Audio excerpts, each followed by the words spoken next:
BITV channel पर आपका स्वागत है। BITV यूट्यूब चैनल पर सब्सक्राइब करिए, बेल आइकन दबाएं। कोरोना ने ही मुझे मोटिवेट किया है कि सेविंग्स नहीं करना चाहिए। बिल्कुल सर, आपको जिंदगी बिल्कुल मजे से जीनी चाहिए।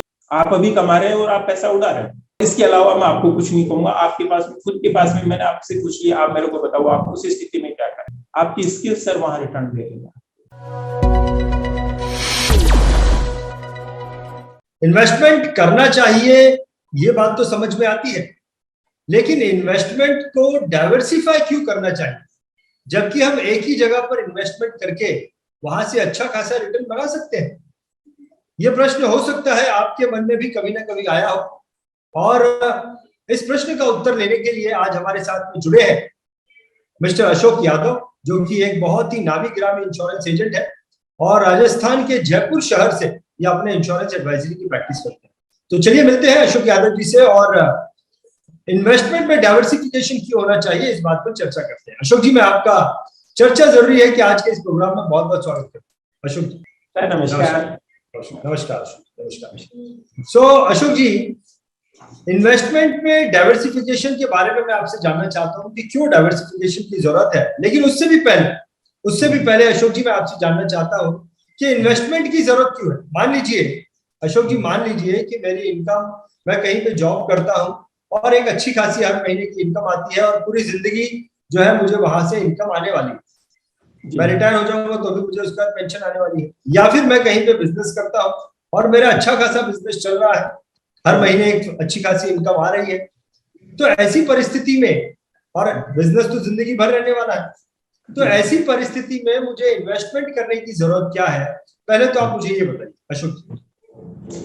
सर, आपने दोनों चीजें बताई, आपकी बिल्कुल लाइफ सेटल है। आप कह रहे हैं आपके पास में जॉब अच्छा है, नो डाउट बहुत अच्छी चीज है। आपका बिजनेस बहुत अच्छे से सेटल है, बहुत अच्छी चीज है।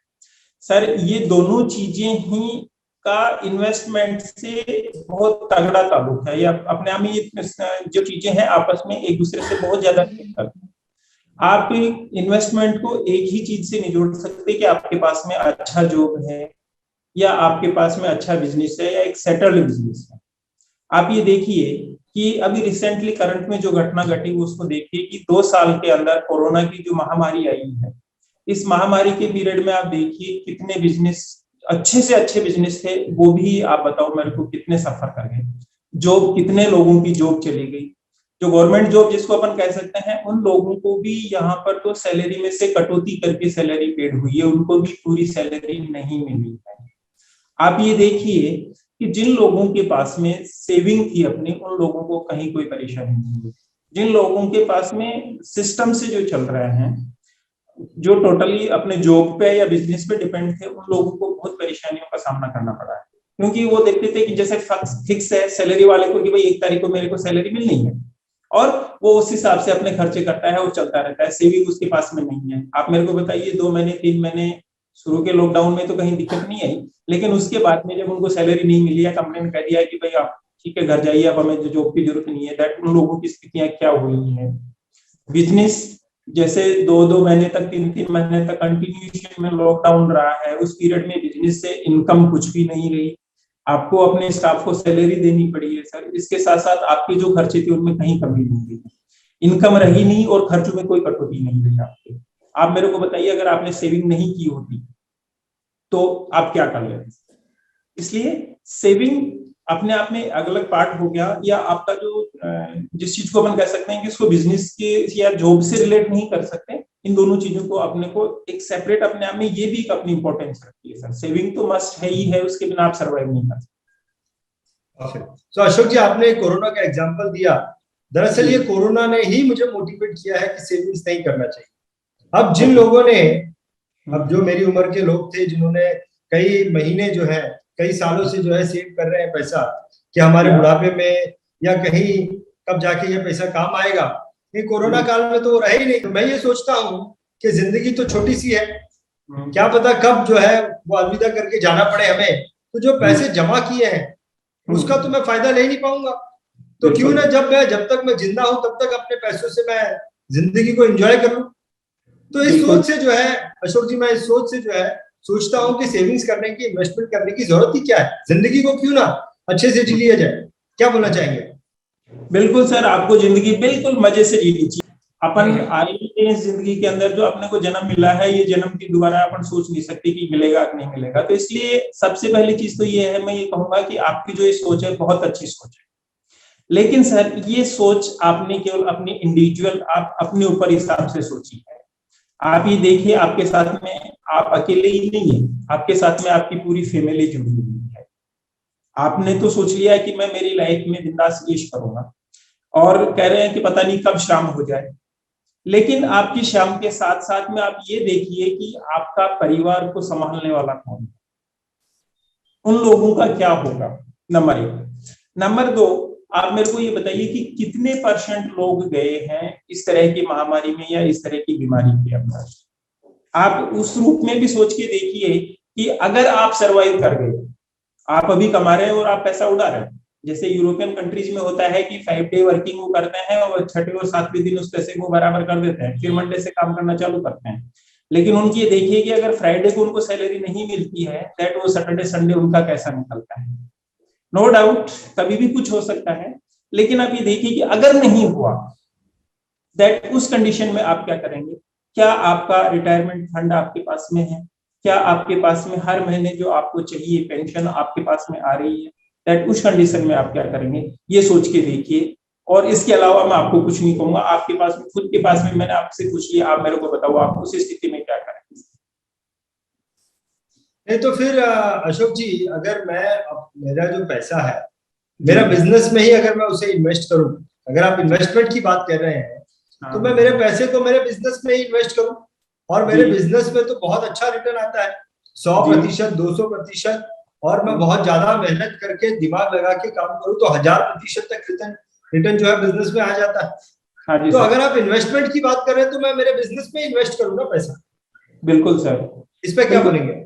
आपकी सोच सही है, और आप ही की नहीं हर बिजनेसमैन की यही सोच रहती है कि मैं पैसे को वही इन्वेस्टमेंट करूं जहां से मैं उसको कई गुना बढ़ा सकता हूं।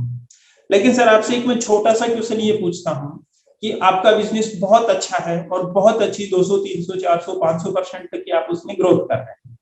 अब आप एक साल के लिए अपने बिजनेस को अपने बच्चों पे या अपने परिवार पे या अपने एम्प्लॉइज के भरोसे आप छोड़ के हॉलीडे पे चले जाइए सर, और आप जब वापस आएंगे तो आप मेरे को ये बता दो कि वो बिजनेस आपका कितना सर्वाइव करता हुआ मिलेगा।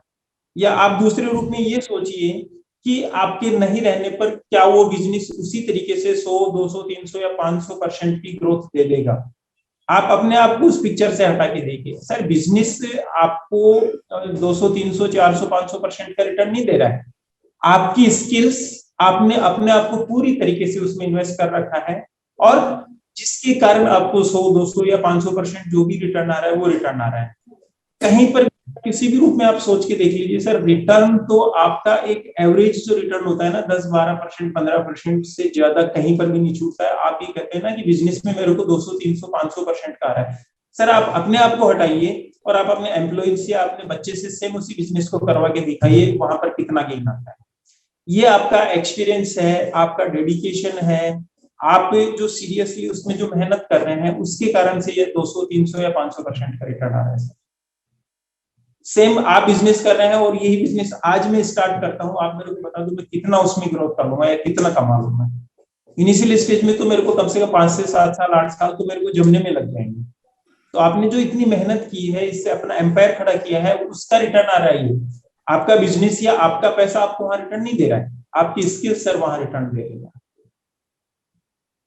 नहीं तो अगर आप ऐसा कहते हैं अशोक जी, तो मैं मेरा जो सेविंग्स है, जो मैं पैसा बचाता हूँ, अगर मैं उस पैसे को कि एक ही जगह पर अगर मैं अपने पैसे को इन्वेस्ट करूँ, कोई 2-3 शेयर में आइडेंटिफाई कर लूँ अच्छे शेयर, और अगर मैं शेयर्स में पैसा डालता हूँ तो वहां पर रिटर्न तो सबसे ज्यादा आता है। तो क्यों बहुत सारी जगह पे पैसे को डाइवर्सिफाई करना है, अननेसेसरी काम बढ़ाना है?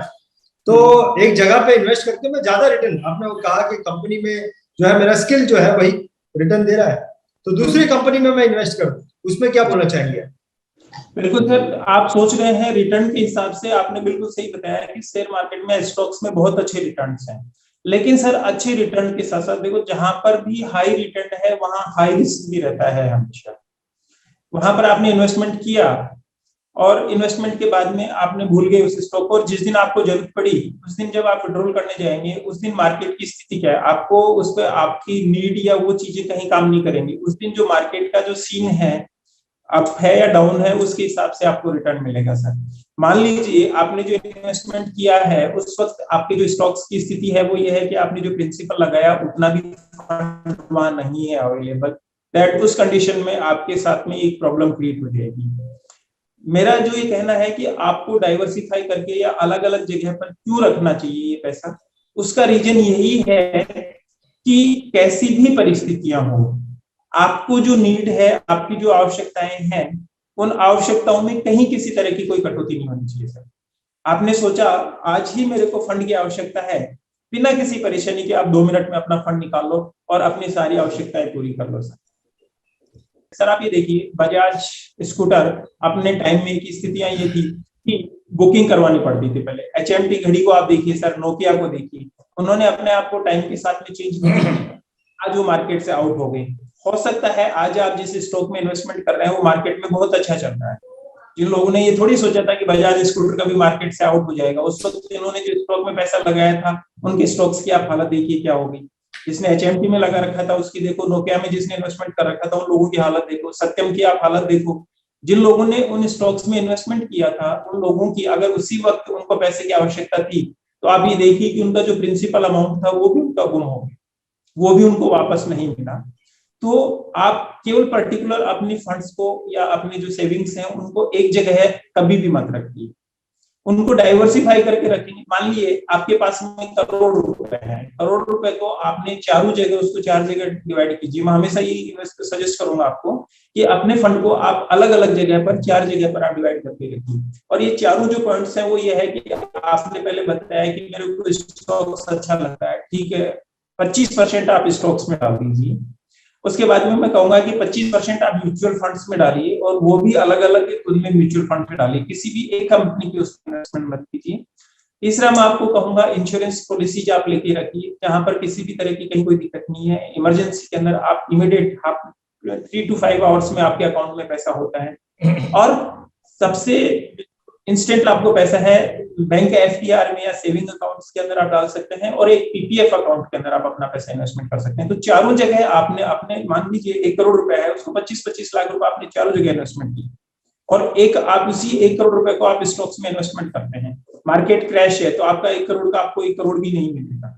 और यहाँ पर आपने इसमें डाला, चारों जगह डाल रखा अलग अलग, तो स्टॉक्स को आप छोड़ दीजिए, उसको ऐसा कैसा बिल्कुल भी टच मत कीजिए। जो बाकी के जो आपने जो कर रखे हैं 25-25-25 करके, वहां से आप अपने पैसे को एक पार्शियली विड्रॉल लेके या एज ए लोन उस तरीके से विड्रॉल करके आप अपनी जो आवश्यकताएं हैं उनको पूरा करें। परफेक्ट। तो अशोक जी आपने बताया कि 4 जगह पे मुझे अपने पैसों को डाइवर्सिफाई करना चाहिए। एक तो आपने PPF बताया, दूसरा आपने FD बताया, तीसरा आपने म्यूचुअल फंड बताया, और चौथा इंश्योरेंस पॉलिसी बताया। तो ये 4 जगह पे जो है मैं अपने पैसों को डाइवर्सिफाई कर सकता हूँ। अशोक जी मैं आपसे पूरी तरीके से सहमत हूँ।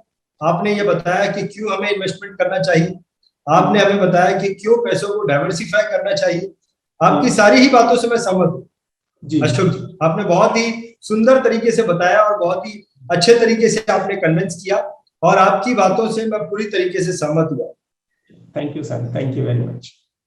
सो अशोक जी मुझे पूरी आशा है कि जिस तरह के प्रश्न मेरे मन में थे, बहुत सारे लोगों के मन में इस तरह के प्रश्न होंगे, और उनके प्रश्नों के जो उत्तर है वो उन्हें मिले होंगे, और वो भी जो है अपने पैसों को डाइवर्सिफाई। अशोक जी बहुत बहुत धन्यवाद अपने विचारों को जो है हमारे साथ में शेयर करने। बहुत बहुत धन्यवाद। BITV चैनल पर आपका स्वागत है। BITV YouTube चैनल पर सब्सक्राइब करिए, बेल आइकन दबाएं।